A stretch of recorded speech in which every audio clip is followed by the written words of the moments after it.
Alléluia. Miarabantsika rehetra manonona ny fiadanana foana amitsika mampandroso ny tenanay a amin'ny alalan'izao sary sy feo izao. Avy hatrany a dia hiditra amin'ny fetin-dresaka isika, ny fifampizarana, iresaka lohahevitra sensible be isika androany. Lohahevitra anankiray a tena saripady be mihitsy, très sensible, satria matetika dia mbola miendrika tabou ny zavatra ho resantsika an'io a, dia ny inceste izany, mikasika an'ilay affaire dodole izay mbola mafana be mihitsy amin'izao vanim-potoana ifampizarantsika izao. Na ny tena koa iresaka an'ity raharay ity ara, hiezaka hitandrina be mihitsy a, ary tiako ny manindry amintsika sy ny manambara amintsika fa sataikatra be ihany ny tena koa iresaka azy ity. Ny antony a dia mbola misy ratra manapaka sy tena hoe mamaivay be mihitsy amin'ireo victime voakasika amin'ny vantana nankolaka amin'ity rara dodole ity. Victime daholo a, na i ravisseur, victime ihany koa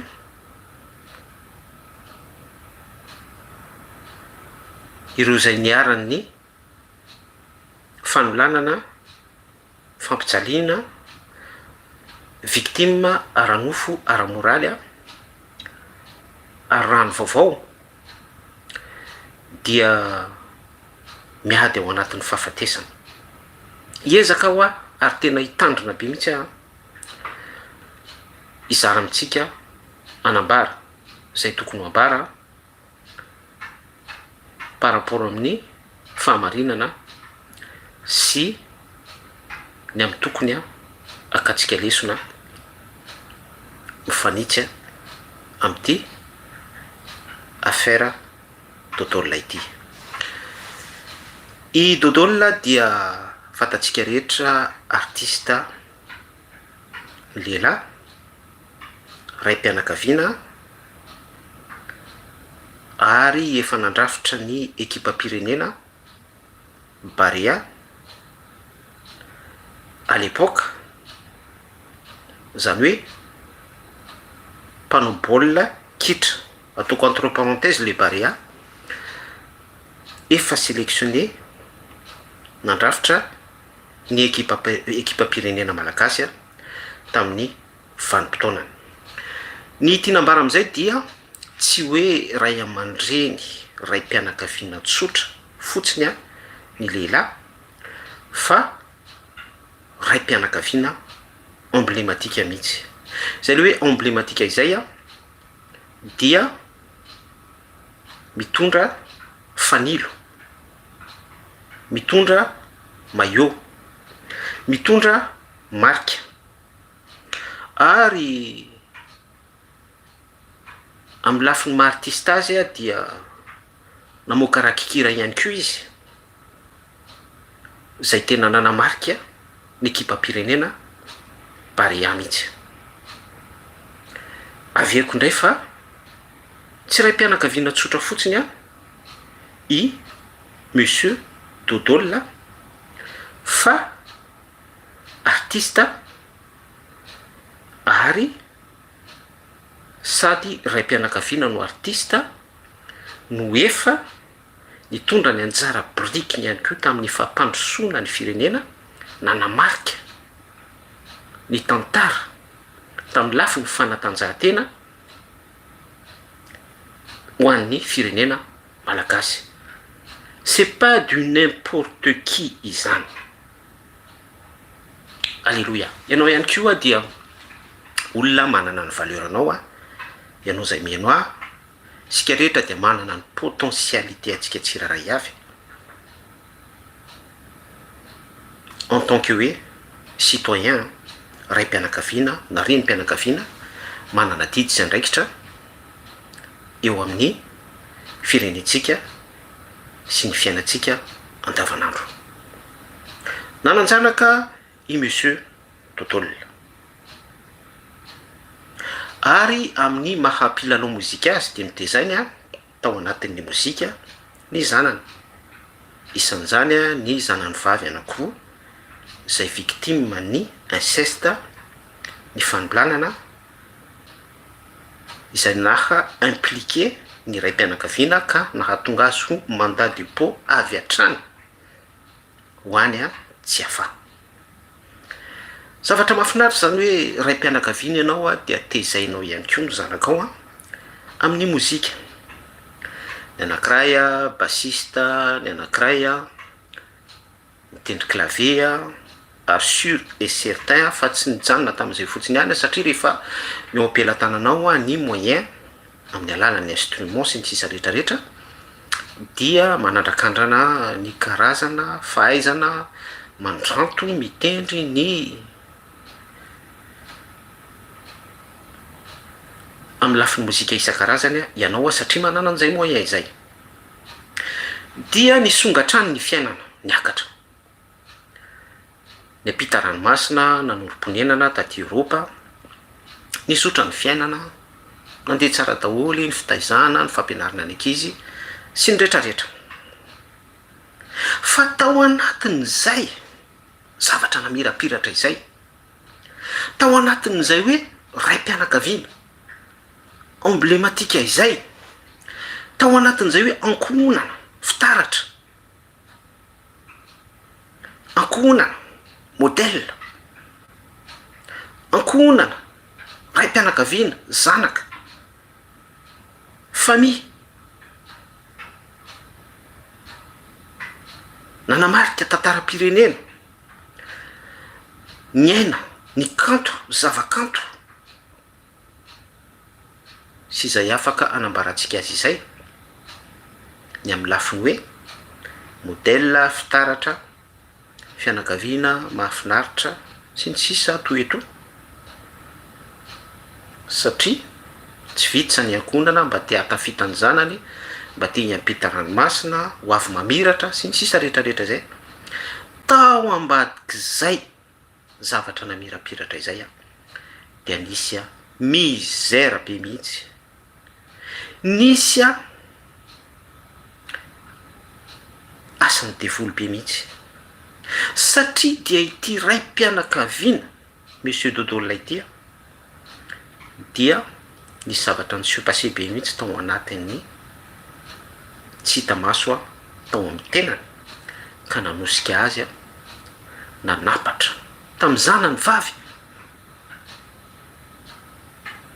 araka ny source ny anankiray dia afaka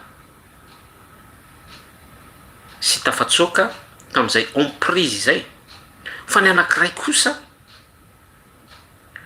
rehefa nisy ny disadisa ary nahatonga fahafatesana tamin'ireny mpianakaviana izany hoe toko parenthèse ity zavatra lazaiko ity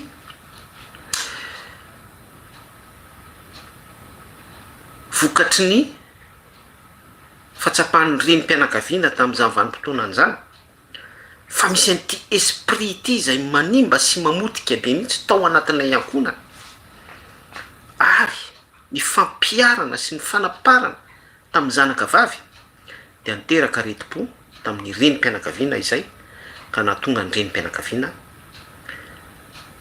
namoy ny aina tsy nijanona hatreo nefa ny tantara fa en parallèle n'izay dia efa nisy ny torka zany hoe fitoroana araky ny siosion'ny resaka taty Eropa, satria fa tsikaritra ny fietsika mamoafady sy ny sisa be da be tsy tiako tantaraina tamin'ny ireo zay voatondro fa victime dia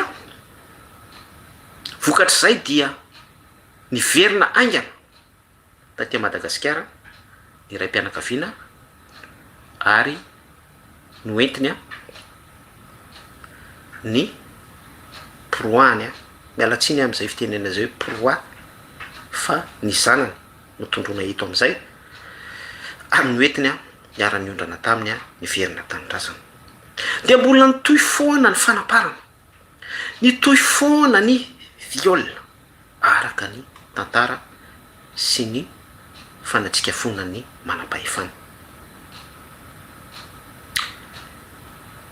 Tao pasamadinika no nandraisana ny lehilahy, nisamborana ny lehilahy ary nisy ny preuve irréfutable satria rehefa natao foy à fond ny portable ny lehilahy ny solosaina dia nahitana preuve profond ny amin'ny fanolanana izay nataon'ilay lehilahy, fanaparana preuve irréfutable miaraka amin'ny vono ny torture ny séquestration sy ny sisa be da be, sary mamparikoditra, video mampiorikoditra. Ray mpianakaviana no nahavitany zany tamin'ny zanaka. Atreo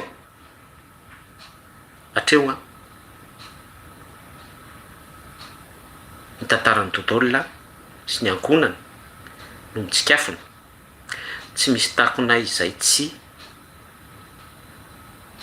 natao aseho, tsy misy miafina natao tsy ho hita. Maninona no miteny an'izany? Depuis 14 ans no niaina an'izay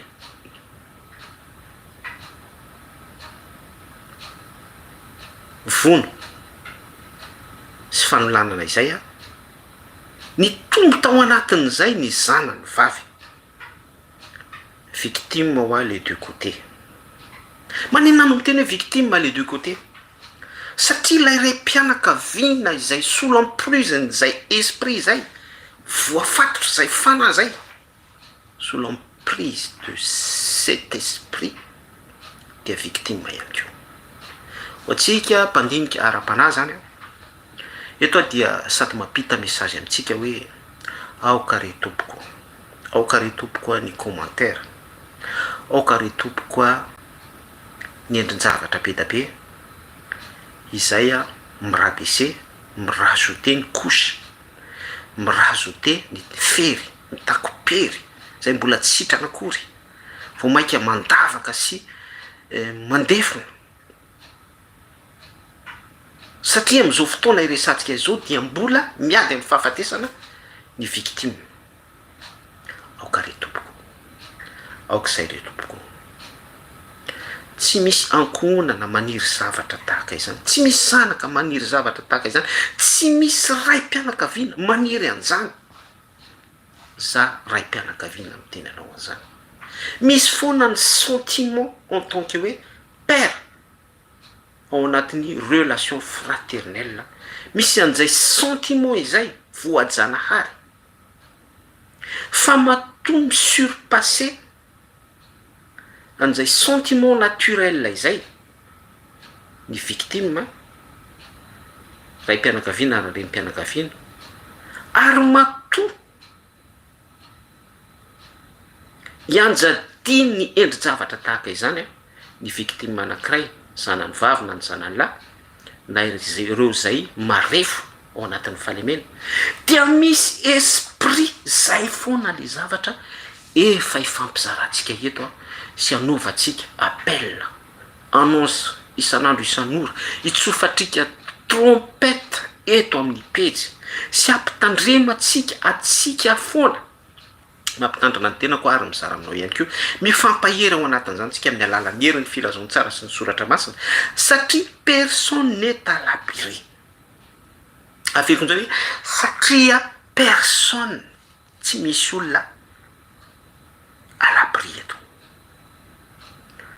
ny baiboly ara de nampianatra atsika tsara mihitsy hoe ho anareo zay efa mijoro dia mitandrema fa sao lavo ary zay contexte izay dia isika izay manana an Jesosy Kristy manana ny voalohambokatrany fanahy ianao zay efa milaza ny tenanao fa mijoro ianao zay milaza ny tenanao fa ho bishop firifiry moa ny prêtre tafalatsaka ao anatin'ny pédophilie firifiry ny milaza azy o évangéliste milaza azy o révérend milaza azy ceci cela milaza azy olo manan-kajo eo amin'ny firenena lavo satria veriko ihany fa isika ny adversaire atsika dia adversaire de taille zay mahatonga ny Efesiana toko fahenina manambara fa isika dia tsy mitolona amin'ny famandra fa ennemi invisible ny adversaire atsika dia tsy hita maso esprit teo de niteny fa matoa amin'ny surpassé ny subconscience ny olona anankiray ny zavatra ka izay resahatsika eto affaire tontolo ary manapaka amin'ny ankonana anankiray tiako ny manipika amintsika aloha fa raha misy ny zavatra tena tiany developtehana indrindra dia ny ankonana satria ny ankonana ny mpivady ny famille de manome image Kristy sy ny fiangonana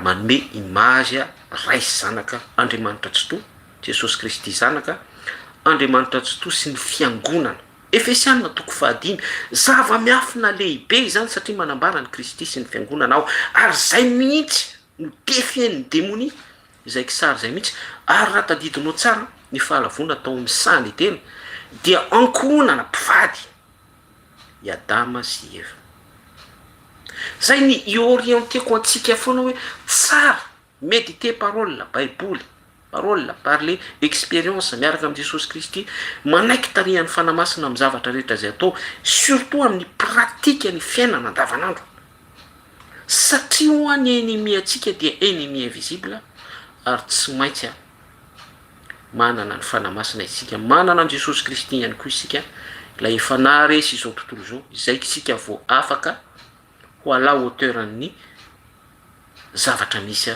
mampahory ety amin'ity zao tontolo zao ety de plus en plus isika manana responsabilité eo amin'ny fiainatsika ray mpianakaviana dia arak'izay ihany koa dia problème ngeza be de taille tsy de taille resako fa de taille hadiry zany ihany koa no zavatra tsy maintsy defiantsika sy atrehantsika averiko le zavatra nyteneniko teo hoe raha azo atao re tompoko a dia aoka izay efa miendry fiandrona mampanaelo na dia ny solidarité féminine raha dia tsy misy ao anatin'ilay izy kanefa misy victime zay niarany viol vehivavy ny vehivavy dia manome image ny fiangonana Efesiana toko 5 mifampitohy daholo ny zavatra resatsika izany ny devoly amin'ny cibleny fiangonana any amin'ny Genesis dia mazava ny voasoratra hoe ampifandrafesy koa ianao sy ny fiangonana ten'Andriamanitra tsy toy izany tamin'ny mena rano izy anitsaka ny lohanao anorotoro anao mantsy any Satana ny fiangonana zany hoe misy an'izay confrontation izay foana izany izay fifandonana izay hatramin'ny fepotona contexte voafetra selon la Bible de izay rehetra tsy en Krista dia ao anatin'izay kisary zay iaran'izay zavatra izay surtout tonga victime amin'izay ady efa niandoha tao amin'ny sany tena izay ary tonga manapaka eo amin'ny fiainany en esprit en vérité amin'ny karaza trangan-javatra isan-karazany izay manome ohatra tahaka ny zavatra izay resahantsika eto. Mampalahelo a dia tena mampalahelo a ny zavatra misy. Misy ny teny fa syndrome dia Stockholm. Ao ihany koa ny resaka emprise psychologique. Ao anatin'ny trangan-javatra izay misy ihany koa ny resaka narcissisme, pervers narcissique.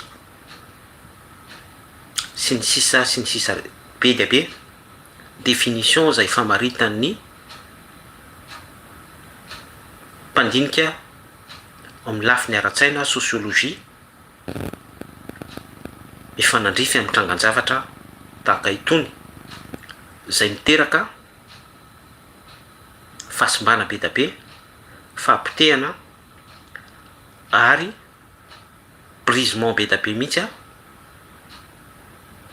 Fa ho antsika kosa, za manokana dia selon la Bible dia resaka esprit izy io. Na dia miteny ara ny olona hoe diabolisena daholo ty zavatra rehetrarehetra ity, averiko indray fa resaka esprit izy io. Galatiana 5:5, faharoapolo, vakio amin'ny anaran'i Jesosy Kristy. Fa miharihary ny asan'ny nofo, ny fijagajagana, ny fahaltona, ny jejojona, ny fanimpotsampy, ny filalaovana odi-ratsy sy ny sisa be dia be.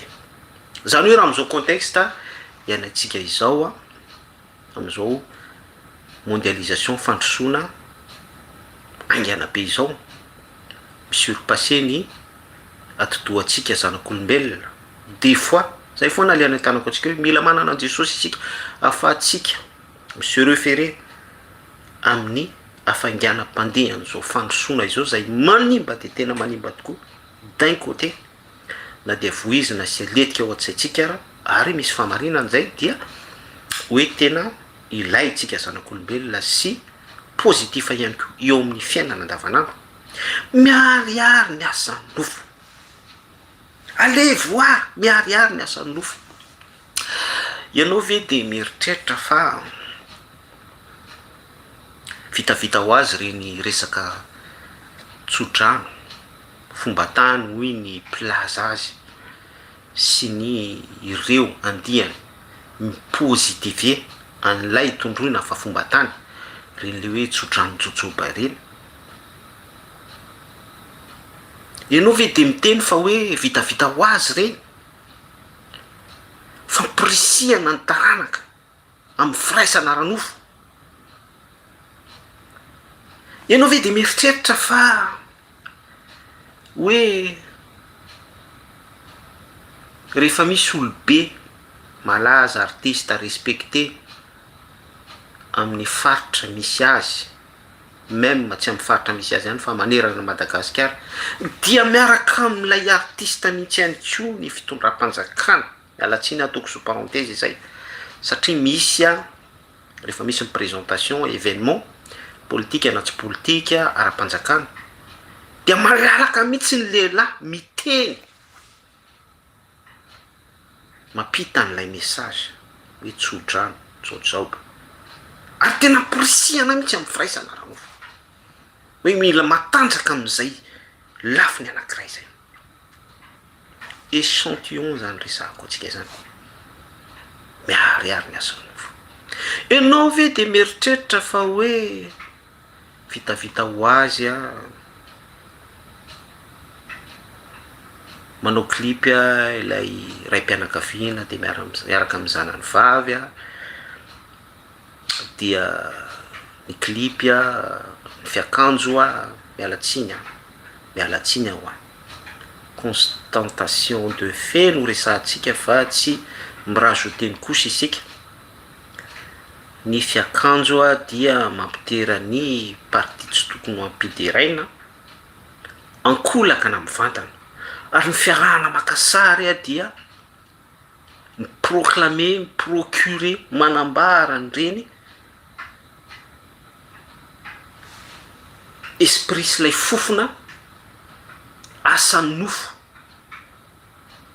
Ianao ve de mieritreritra fa hoe vitavita ho azy a ny zavatra misy rehetra hitanao ity amin'ny tambajotra? Isaky ny manokatra ianao a dia resaka hoe plan, hoe midira MP, filma mamofady misy sarany, mikorina be zany, il suffit de tapenao fotsiny amin'ny telefone anao de mahazo zay ilainao anao a par rapport am'izany. Ianao ve de mieritreritra fa hoe vitavita ho azy a ny fivoizana endrim-pitsangajangana maro, endrim-pitafiana tsy motina isan-karazany a, vitavita ho azy ve reny karazana clip fampandizana, fitombenana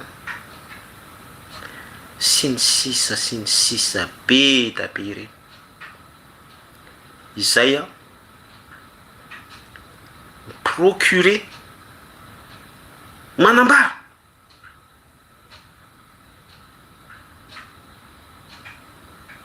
an'ity Galatiana toko 5 mampiariary ny asan'ny nofo.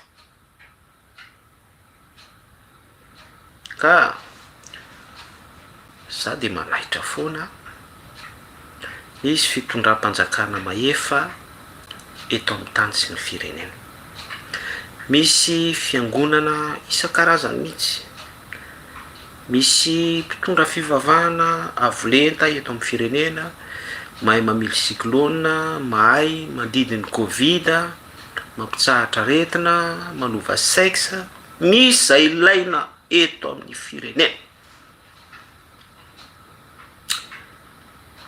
Rihavana malala, rihavana malala. Pourquoi hoe zavatra tahaka izao par rapport amin'ny mahafirenena manana fiandrianam-pirenena mijoro, misy tany mitany tandalana, manana ny gouvernance-ny fitantanany amin'izay fahaleovantenan'izay. Pourquoi hoe firenena manana fiangonana ary manana religion isan-karazany, manana prophète, manana mpanasitrana, manana ny toeto, kanefa dia miariary amin'izany firenena izany miasa nofo. Misy zavatra tsy mikôla ao anatin'izany, misy zavatra tsy mirazotra sy tsy lojika amin'izany zavatra resantsika izany. Satria ity firenena ity manaja amin'ny olona fa ny fony kosa lavitra hoy izay ampanay.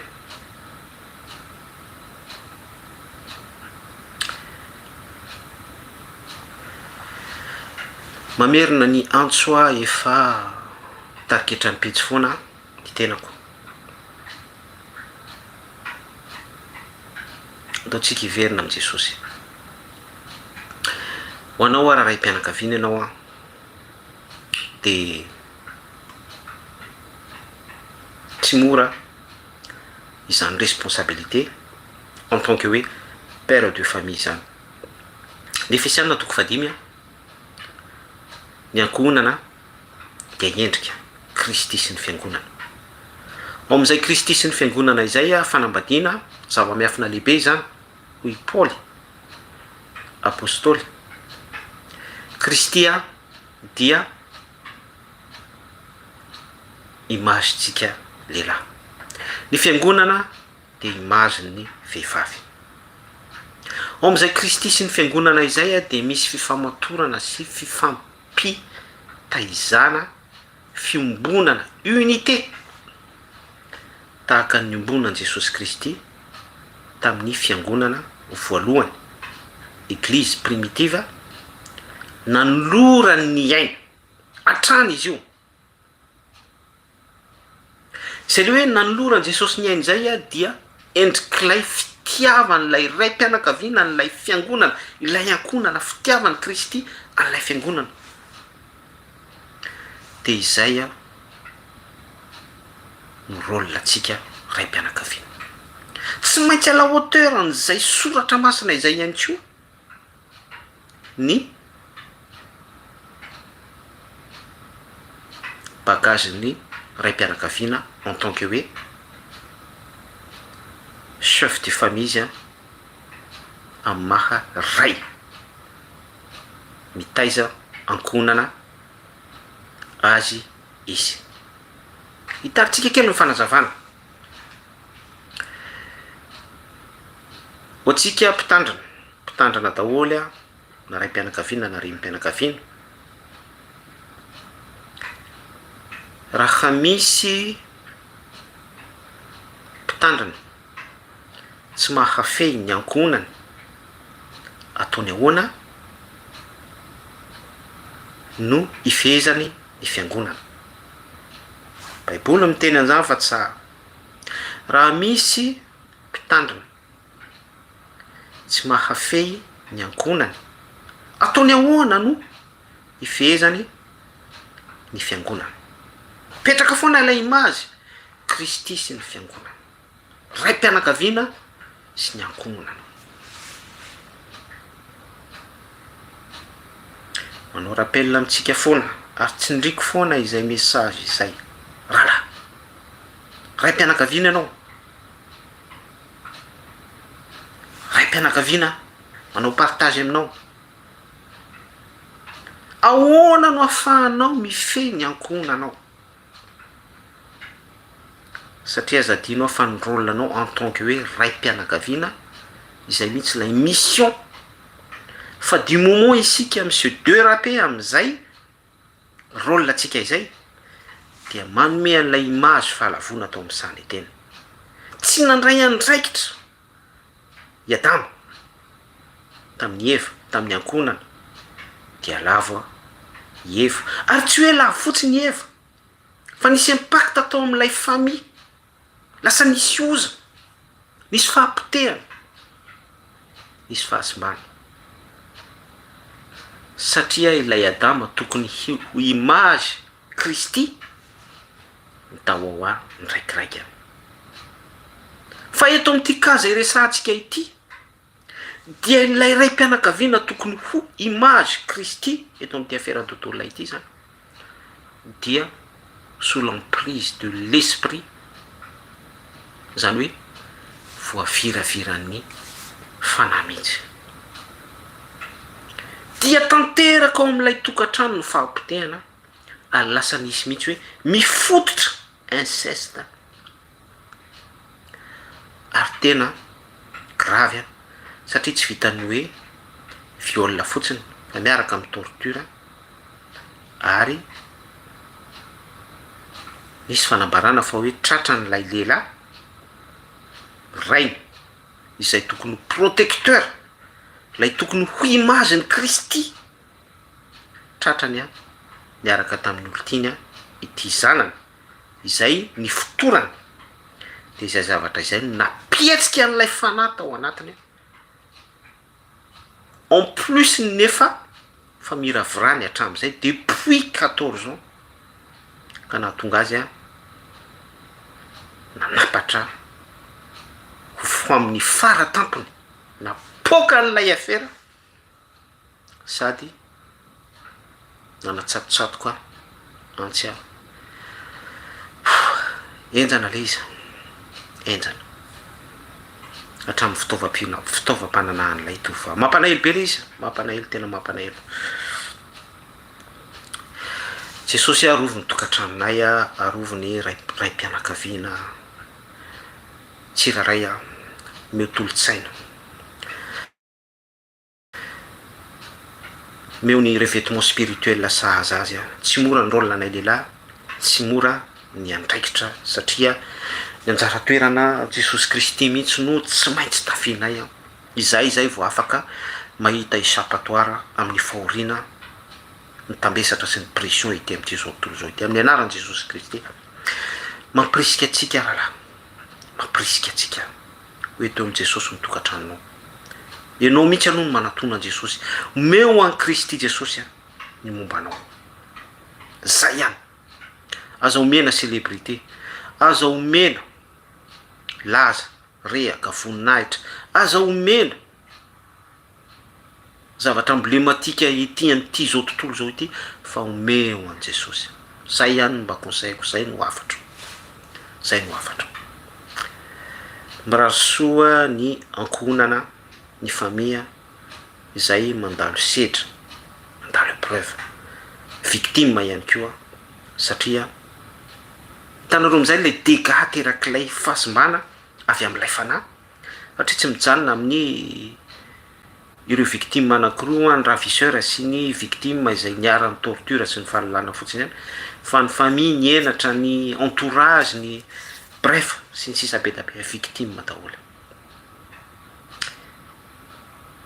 mitevoly a tsy ho avy a raha tsy hamono a andrava andringana Jesosy Kristy kosa efa niseho izy efa nitondra fiainana be da be izy a ro arivo taona lasa izay efa teniko teto foana ity a nieriny filazantsara ny soratra masina aza manome fitoerana ho an'ny devoly ndray mantsika de hoe samy manao ny fiainany zay ny mety aminy misy lalam-bola de miditra amy resaka laza miditra amy resaka célébrité miditra amin'ny fitafiana somary exagéré a miatomboka am'izany lay zavatra détail kely fa en possession lente ny fanaratsy a maka fahefana ao amin'ny ankonana ao amin'ny ray aman-dreny ao amin'ny zanaka dia syndrome de Stockholm ozy ny olona emprise psychologique sy ny sisa be da be hoy ny mpilaza fa zany io a de manamafy ny famarinan'ny baiboly devoly fahavalonareo any devoly fahavalo koa fahavalontsika ennemi de taille ennemi invisible mierina isan'andro isan'ora mitady zay abany ary izy zay tratrany tsy mijanona izy raha tsy fahampitehana amin'ny faratapony la preuve affaire tontolo mampanahelo fotsiny a dia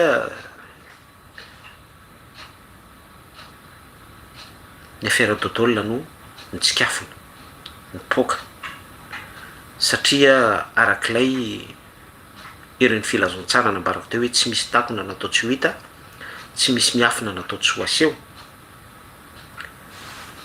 fa za manana doute manana aiaia ary sur am'izany aiaiako zany a fa tsy ka isolé io a fa za tena hoe tsy teny zavatra petsaka fa misy nitranga miafina be da be mbola pire noho ity affaire resantsika ity saingy izy moa zao aloha no mivoaka sy mitsikafona dia miafina ao ambadika io affaire io daholy a ny mpitsara sy ny mpanozina sy ny mpanao commentaire sy ny tsaiko aza mitsara mba tsy ho tsaraina zay tsy nanota taminareo nao kitorapato azy ekeko fa atrosy ny zavatra nisy mamparikoditra samy mandray ny valany asany avy any tsiraray ny amy zavatra izay ataony za manokana de mirary famelan-kelo koa ho an'ny victime ny valinasany a tsy maintsy raisiny ho an'izay concerné fa mijanona amin'ny fahendren'ny soratra masina tsy misy ten'Andriamanitra ny overy a isika rehetra ho antsika ray mpianakaviana izay miafinao ambadiky ny ka affaire tontolo fotoana izao bebahatsika fotoana izao atolory an' Jesosy ny fiainanao. Stop tsy misy takona natao tsy ho aseho, tsy misy miafina natao tsy ho hita. Andriamanitra mandinika ny voson'ny fo, Andriamanitra mandinika ny voson'ny fo mamaly izy tsika tsiraray avy araka ny ataotsika. Fa saingy tsy tanterahana vetivety any raha tsy ataon'ny olona ka izany no ikiriza ny fon'ny zanak'olombelona amin'ny fanaovana ny ratsy ataony sy efa fanaony. Averiko indray ny zavatra rehetra mikorina amin'izao vanim-potoana izao ny fanomezana laka, ny zavatra mamboly ozana be da be ireny tsodrano jojoba ireny ny fampandizana fitombenana, ny filazana fa hoe kolotsaina kanefa mampiariary ny asan'ny nofo ny clip be da be isan-karazany zay manetsika filana reny rehetrarehetra reny dia mamboly ozana amin'ny ankonana, amin'ny taranaka, amin'ny firenena. Fotoana izao manao appel foana ny pejy daotsika hibebaka malagasy, daotsika hifona, daotsika hiverina amin'i Jesosy. Ny adversaire-tsika adversaire de taille. Efesiana toko fahenina, ennemi invisible. Aminao ve dia normal hoe mipotra daholo ty karaza pahavetana tsy nisy tao anatin'ny enimpolo taona ity. Tranga miafina tapenao dia raikeliny manolana ny zanany, fivarotan-tena, karazana fijangajangana marobe isan-karazana. Io indray ny affaire dodolo la inceste, izy no mitsikafina aloha fa ny miafinao ambadiky io mbola manana yaho atsanoko hatreo ny fanambarana.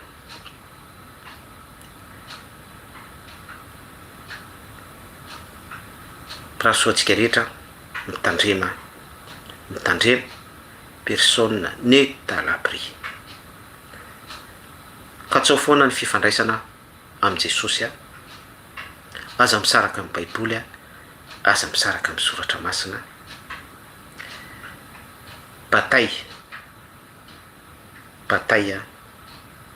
tsy guerre intsony fa bataille mihitsy vaivay ny aditsika ety amin'ity zao tontolo zao ity, satria ny adversaire-tsika dia tsy mitolona amin'ny nofo mandray isika fa ny mpanjaka an'izao famaizenana izao fanaratsy eny amin'ny rivotra royaume ny devoly